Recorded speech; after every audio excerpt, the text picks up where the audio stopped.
Hey guys, welcome back to my channel Informatics. In this episode, we'll be learning about the red planet in our solar system, Mars. Mars is a cold desert world, stained a rusty red by the iron-rich dust on its surface. Now, Mars shows many striking similarities to our home planet, the Earth.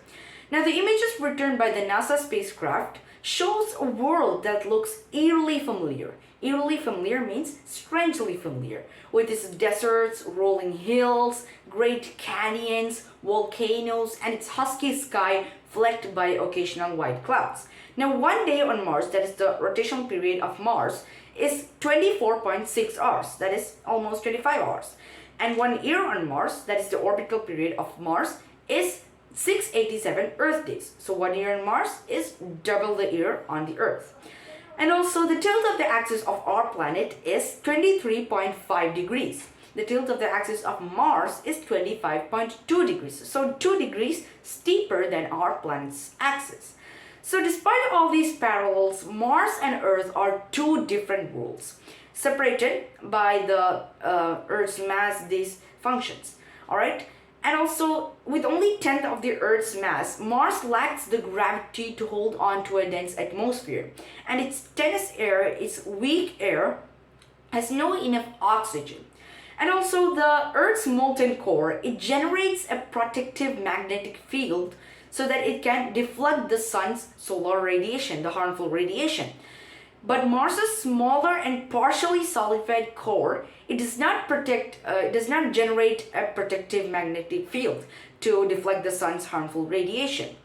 And dust clouds on Mars, it can reach up to 1,000 meter, that is 3,000 feet in height, and it can last up to several weeks. The minimum temperature on the red planet is minus 143 degrees Celsius, and the maximum temperature is 35 degrees Celsius. Now, Mars is famous for its Great Canyon known as Valles Marineris. Now, this canyon, it is 5 times deeper and nearly 10 times longer than the Earth's Grand Canyon. And it was named after the spacecraft that discovered it, known as Mariner. And the name of this canyon, the language is Catalan, Valles Marineris. And this canyon is like a wound or a scar on the Mars's globe. And the red planet is also famous for its highest point, that is the Olympus Mons. Olympus Mons is the biggest volcano on the Mars, and it is 3 times the height of the Mount Everest. So talking about volcanoes, there are 4 types of volcanoes on the red planet.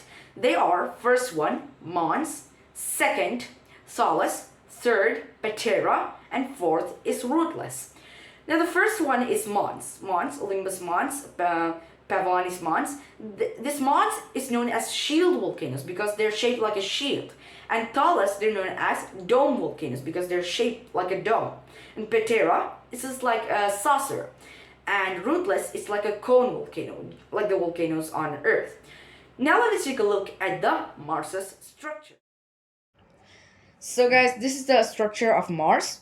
Now the innermost layer is the core, and it is probably partly liquid, and the small core of Mars is believed to be composed predominantly of iron. While Mars was still in a molten state, heavy metals sank to the center of the planet and started to solidify as they cooled. Then surrounding the core we have the mantle, and it is less dense than the core. The mantle is the middle layer of the Mars, and at the beginning of the planet's life, the mantle was in a liquid state, and its movements and outpourings helped to shape the appearance of Martian surface. And there's no evidence of activity. Then we have the crust. The outer layer or crust of Mars is composed of largely of volcanic rock and was formed in one solid piece. Its surface, it is deeply smothered in soft red dust, bears evidence of a turbulent past marked by volcanic action, flowing water, weathering, and meteoroid impacts. Now, I would like to tell you about the moons of Mars.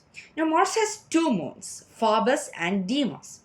Now, they are irregularly shaped, rocky lumps with cratered surfaces. Now, these 2 moons were discovered within days of each other by American astronomer Asaph Hall in 1877. And it were named after the characters in Greek mythology. Now, Phobos has been studied most closely. Now, it was the subject of a series of flybys by Mars Express in 2010. Now, the origin of the moons is uncertain. Some astronomers think the pair are asteroids captured by Mars's gravity. Others that Phobos formed from debris left over the formation of Mars. Now, Phobos is the largest of the Mars's two moons. It is a cavity ridden rock body about 27 kilometers long, and its heavily cratered barren surface is covered in a thick, loose layer of fine dust. And Phobos takes 7 hours and 39 minutes to orbit the whole Mars to complete its revolution. At 15 kilometers long, Deimos is about the half the size of Phobos. Like its bigger companion, it is a rocky body blanketed in a reddish soil of rock fragments and dust, and it has fewer craters. And its revolution period around the Mars, it takes 30 hours and 18 minutes to complete its revolution around the whole planet. So, hope you guys enjoyed this topic. I'll see you guys in the next episode. Thanks for watching. Bye bye.